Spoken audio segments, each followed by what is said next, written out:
اور میرے کریم محبوب علیہ الصلوۃ والسلام کا فرمان ہے، فرمایا من استطاع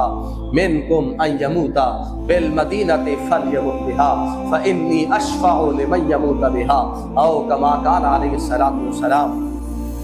فرمایا لوگوں تم میں سے جو استطاعت رکھتا ہو کہ اسے موت مدینے میں آئے تو فرمایا رہے وہ وہیں پہ، اسے موت مدینے میں آئے۔ فرمایا جو مرا ہے ہمارے شہر میں، جس سے موت مدینہ منورہ میں آئی ہے، فإنی اشفع لمن یموت بها، فرمایا بے شک ہم قیامت والے دن جو مدینہ منورہ میں فوت ہوا ہے اپنے اس بندے کی شفاعت کر کے اسے جنت میں داخل کریں۔ اور کہیں حضور نبی کریم صلی اللہ علیہ وآلہ وسلم نے فرمایا وہ حضور کا روزہ جہاں ہمیشہ رحمتوں اور برکتوں کا نزول ہوتا ہے، فرمایا من زار قبری وجبت لہ شفاعتی، فرمایا جو آیا ہے میری قبر کی زیارت کرنے کے لیے، حضور نے فرمایا اس بندے کے لیے ہماری شفاعت واجب ہو جایا کرے،